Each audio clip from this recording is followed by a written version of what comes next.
If you've ever heard the name Bandar Chhap, you might have dismissed it as just another village legend, a story told to frighten children or lure the desperate. I did too, until the night my uncle sat across from me, his hands trembling as he recounted what he'd seen with his own eyes. I remember the way his voice dropped, the way the shadows seemed to gather in the corners of the room as he spoke. I thought I knew the difference between myth and reality, but after that night, I wasn't so sure. My uncle ran a small tea and snack stall on the edge of a dusty market town in the late 1990s. Business was never easy, but that year was especially bad. The rains had failed, the harvest was poor, and people had little to spend. He'd started pawning his wife's jewelry just to keep the shop open. Every evening, as he counted the day's meager earnings, he wondered how much longer he could hold on. It was during one of those evenings, as he was closing up, that a stranger appeared. The man was unlike anyone my uncle had seen in town before. Tall, well-dressed, with a gold watch glinting on his wrist and a briefcase in hand. He ordered a cup of tea, paid with a crisp note, and lingered, watching the street with a kind of detached amusement. After a while, he struck up a conversation, asking about the business, the town, the people. My uncle, grateful for the company and the distraction, found himself talking more than he intended. The stranger listened, nodding sympathetically, then leaned in and said something that made my uncle's heart skip. You know, there are ways to change your luck, ways most people wouldn't believe. He spoke of a ritual, a secret known only to a few, that could bring a rain of money, not just a little, but enough to change a man's life. My uncle laughed it off at first, but the stranger's eyes were steady, serious. He told my uncle to meet him after closing, promising to introduce him to someone who could prove the story was real.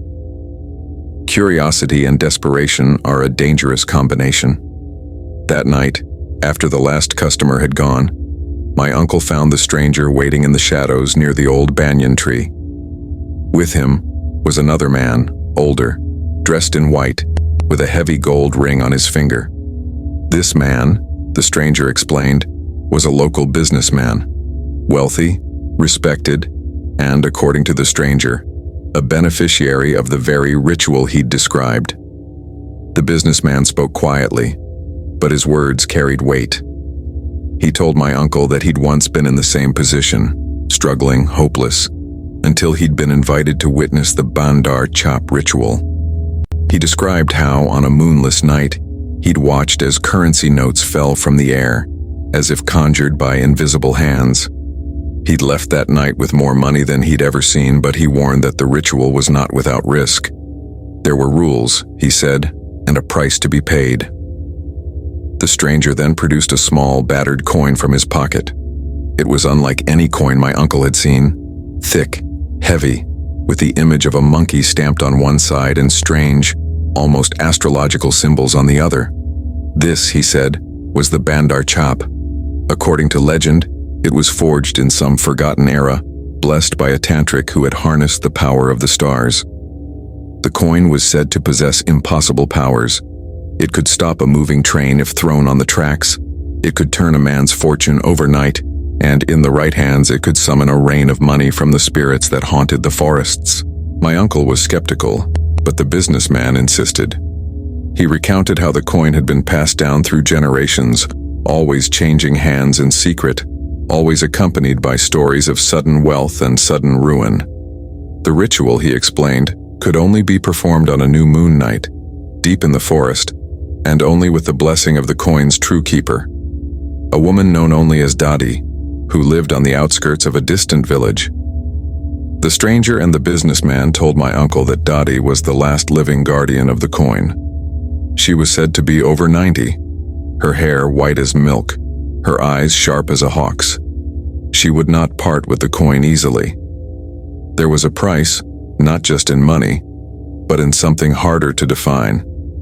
A willingness to face fear, to follow rules without question, and to accept that some things, once seen, could never be forgotten. The next day, my uncle was summoned to a small house at the edge of town. There he found the stranger, The businessman and a handful of others, shopkeepers, laborers, even a schoolteacher, each drawn by the same promise. They were told that if they wished to take part, they would need to pool their resources. The payment for Dottie was substantial, but the reward, they were assured, would be far greater. As the group debated, the stranger explained the rules. No one could back out once the ritual began. No one could speak of what they saw to outsiders. And above all, no one could touch the coin except with Dottie's permission. The ritual, he said, was older than any of them, and the spirits it called upon were not to be trifled with. My uncle hesitated, but the memory of empty shelves and unpaid bills was stronger than his fear. He agreed to join, handing over what little he had left. That night, as he lay awake, he wondered if he'd made a terrible mistake, or if just maybe he was about to witness something that would change his life forever. The next morning, the group was told to prepare for a journey. Dottie had agreed to meet them, but only if they followed her instructions to the letter. They were to travel in secret, avoid the main roads, and bring nothing that could be traced back to them. The ritual, they were warned, would test not just their courage, but their very sanity.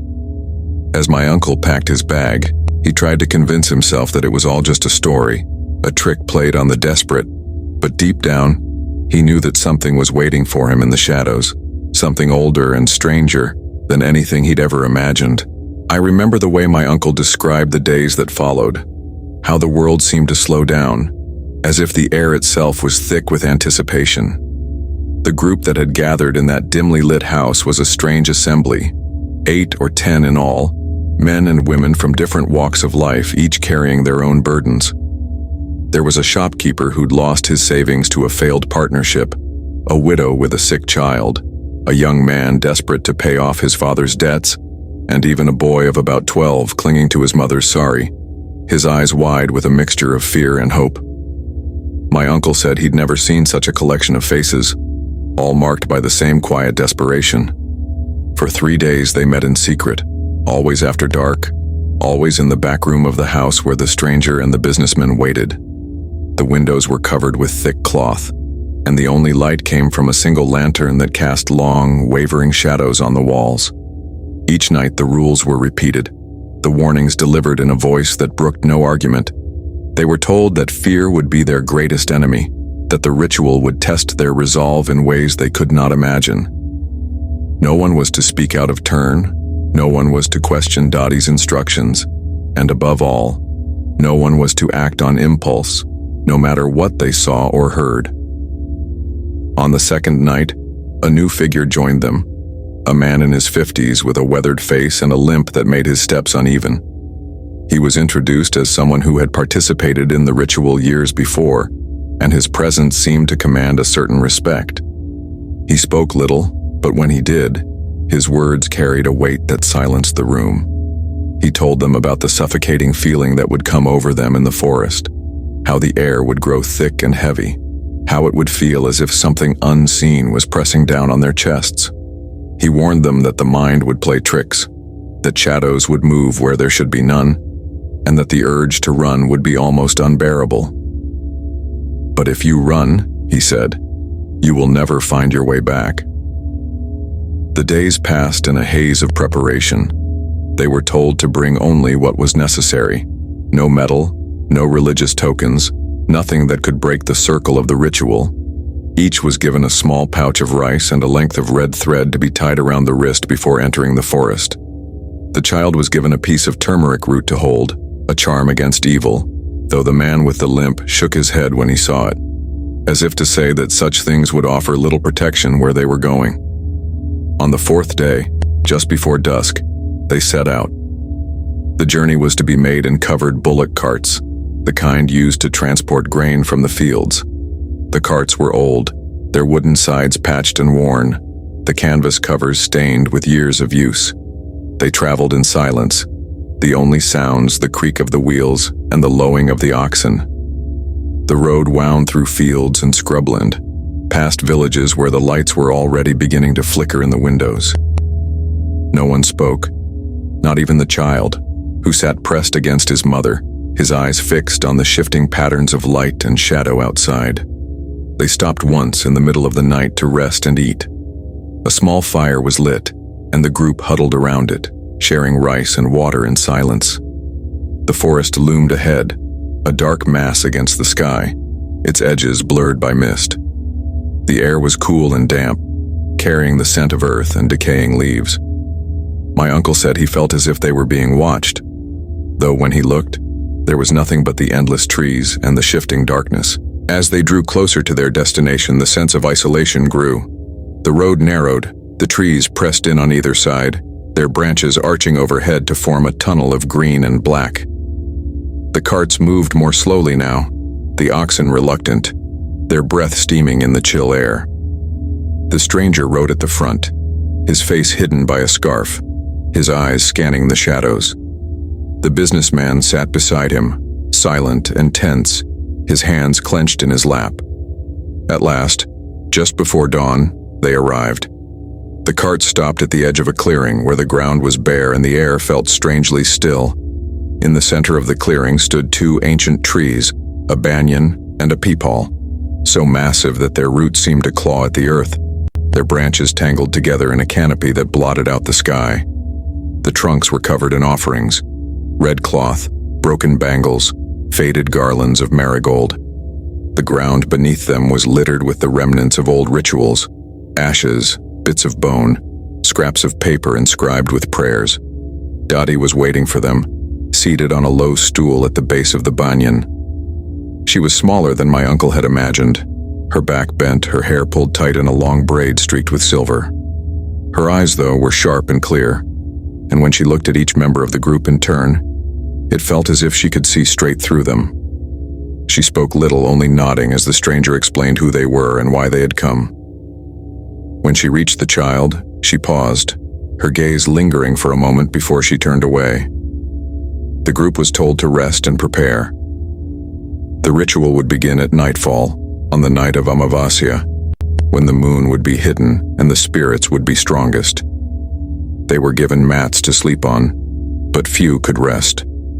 The forest was alive with sounds, the chirr of insects, the distant call of an owl, the rustle of something moving in the undergrowth.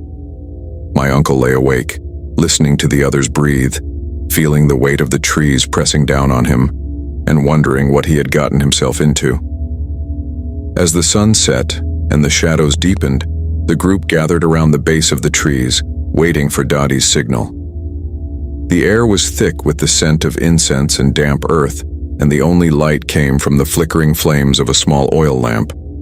My uncle said he felt as if the world had shrunk to that single clearing, as if nothing existed beyond the circle of trees and the silent, watching eyes of the forest. He would remember that feeling for the rest of his life. The night of the ritual arrived with a heaviness that seemed to settle on our skin, a suffocating hush that pressed in from all sides. The forest was utterly black, the sky above starless, as if the world itself had been swallowed by the new moon. Dottie moved with a slow, deliberate grace, her bare feet silent on the earth as she drew a wide circle in the dust with a branch from the peepal tree. She sprinkled rice along the line, then motioned for us to sit, cross-legged, inside the circle. The child clung to his mother, his turmeric charm clutched so tightly his knuckles were white. A small fire was kindled at the center, its smoke rising in thin, wavering columns. The flames cast long, flickering shadows on the trunks of the ancient trees, making the garlands and offerings seem to sway and breathe. Dottie began to chant, her voice low and rhythmic, the words unfamiliar but carrying a weight that made the hair on my arms stand up. The others joined in, their voices trembling at first, then growing stronger as the rhythm took hold. The man with the limp sat near the edge of the circle, his eyes closed, his lips moving in silent prayer. The rules were repeated one last time, whispered urgently by the stranger. No one was to step outside the circle, no matter what happened. No one was to reach for the money, no matter how much fell. If you broke the circle, you would be lost. If you grabbed at the notes, you would not return. The warnings felt less like superstition and more like a lifeline, the only thing keeping us tethered to the world we knew.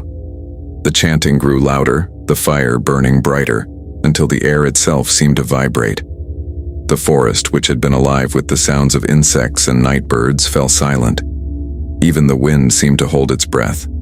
Then, from the darkness beyond the circle, shapes began to move. At first just shadows, then forms that flickered at the edge of vision. I saw a woman in a tattered red sari, her hair hanging over her face, her feet not quite touching the ground.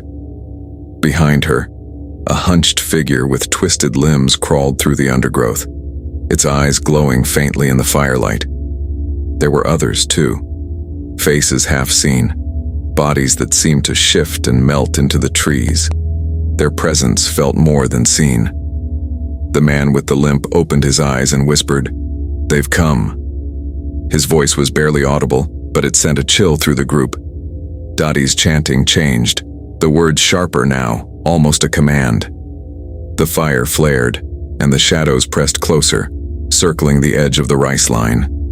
The air grew colder, the smell of incense mixing with something metallic, something like old blood. Then, without warning, the first notes began to fall. They drifted down from the branches above, fluttering like dead leaves landing just outside the circle. At first it was only a few, old stained rupees, their edges curled and torn.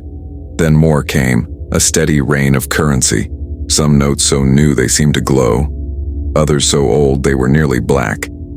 The sound of the notes hitting the ground was soft, almost gentle, but it filled the clearing with a strange electric tension. The child whimpered, and his mother pulled him close, her eyes wide with terror. One of the women began to sob quietly, her hands pressed to her mouth. The man with the limp stared at the falling notes, his face pale, sweat beading on his forehead. I felt my own breath coming faster, my heart pounding so loudly I was sure the others could hear it.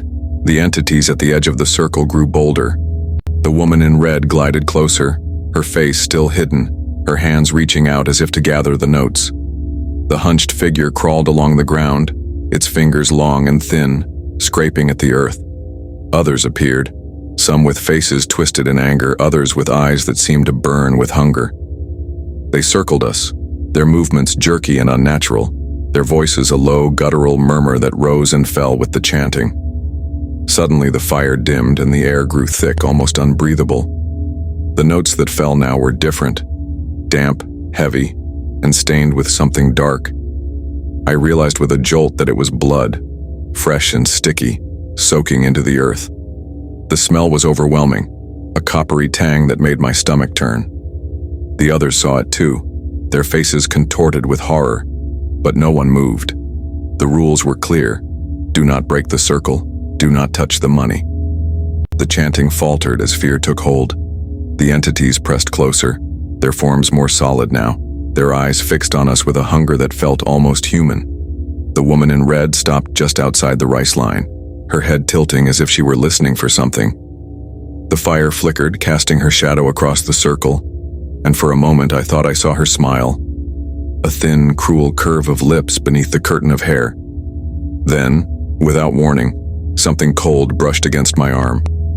I turned, and there, right beside me, was a figure I hadn't seen before. A child, no older than Savita, my cousin, who had died years ago. His eyes were wide and empty, his skin pale as moonlight. He reached out a hand, and I felt the air grow colder still, my breath catching in my throat. I wanted to scream, to run, but I couldn't move. The circle was all that kept me from falling into the darkness with him. The chanting broke, replaced by a chorus of terrified cries. The fire sputtered, the shadows surged, and the rain of blood-stained notes became a torrent. The entities howled, their voices rising in a cacophony that drowned out all thought. I closed my eyes, clutching the red thread on my wrist, praying that the circle would hold, that the dawn would come, that I would survive to see the world outside the forest again. But in that moment, with the child's cold hand inches from mine and the darkness pressing in, I knew that nothing would ever be the same. The moment that cold, spectral hand hovered near mine, the world seemed to collapse into a single suffocating instant. The air was thick with the stench of blood and burnt ghee. The chanting had dissolved into a chaos of screams and desperate prayers. I could hear the child's mother sobbing, the man with the limp muttering feverishly, and the stranger's voice, once so calm, now sharp with panic as he barked at us to hold the circle, to not move, to not look at the faces pressing in from the dark. The fire at the center of the circle guttered, its light flickering wildly as the entities surged closer. The woman in red was almost upon us, her hair writhing as if alive, her hands clawing at the invisible barrier. The hunched figure crawled so near I could see the dirt caked beneath its nails, the glint of something sharp in its mouth. The child beside me stared with empty eyes, his lips moving in a silent plea I could not understand. I felt the urge to bolt, to break the circle and run blindly into the forest, but the warnings echoed in my mind. If you run, you will never find your way back. Suddenly, Dottie's voice cut through the chaos, louder and more commanding than I'd ever heard it. She shouted a word I didn't recognize, and the fire blazed up, casting a harsh golden light that sent the shadows recoiling. The entities shrieked, their forms twisting and dissolving at the edge of the circle. The rain of notes slowed, then stopped, the last of them falling with a wet slap onto the blood-soaked earth.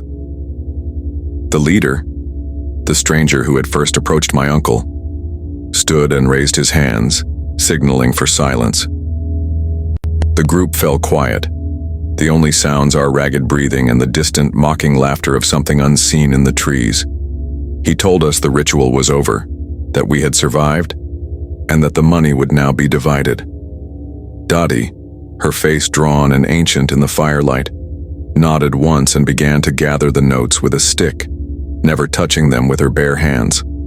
She counted them out, her movements methodical, and placed equal shares into the cloth bags we had brought. The businessman, his voice trembling, reminded us of the final rule.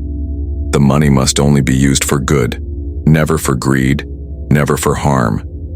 He said that those who broke this rule would find the notes turning to ash, or worse, would draw the attention of the spirits we had just witnessed.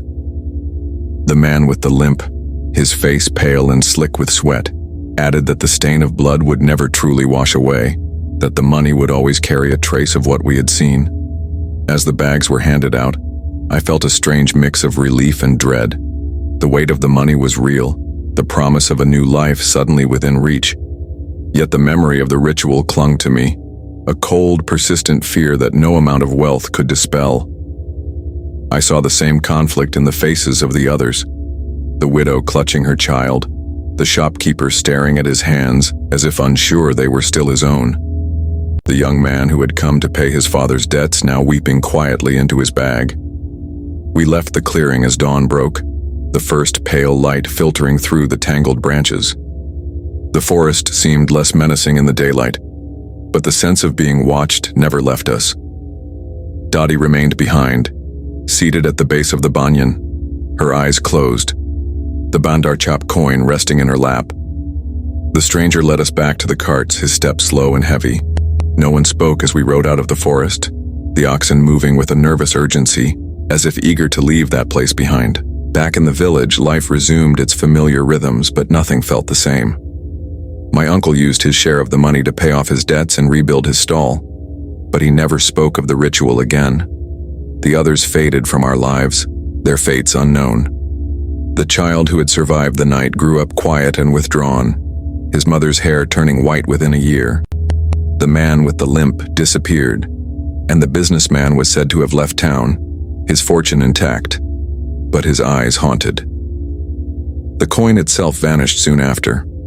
Some said Dottie had buried it beneath the banyan, others that it had been claimed by the spirits, never to be seen again. My uncle believed it was still out there, waiting for the next desperate soul to come searching. He warned me, as he had been warned, that the Bandar Chhap was not a blessing, but a test, a temptation that could never truly be satisfied. I have never forgotten the look in his eyes as he finished his story, the way his hands shook as he pressed the last of the blood-stained notes into the fire. He told me that some things are better left alone, that the price of easy money is always higher than it seems. He said that if I ever heard the name Bandar Chhap whispered in the market, I should turn away and never look back. And yet sometimes, late at night, I wonder. I wonder if the coin is still out there, hidden in the roots of some ancient tree waiting for the next new moon. I wonder if someone somewhere is even now preparing for the ritual, drawn by the promise of a rain of money and blind to the cost. I wonder if one day I will hear that name again, and if I will have the strength to walk away. Because the truth is, the Bandar Chhap never really disappears. It only waits, patient and silent, for the next person willing to pay its price. If you've listened this far, you know now why some stories are only whispered, and why certain coins are better left buried in the dark. I still think about what my uncle told me, and I wonder what I would have done in his place, or what any of us might do, faced with the same desperate choice. But now I want to hear from you. What do you make of the Bandar Chhap legend? Would you have risked the ritual for a chance at fortune, or would you have walked away? Do you believe some things are truly cursed, or is it only our fear that gives them power? Share your thoughts, your own stories, or even your questions in the comments below. Let us know where you're listening from. These tales travel farther than any coin ever could. Thank you for joining me in the shadows tonight. Until next time, remember, not every mystery is meant to be solved, and not every price is worth paying.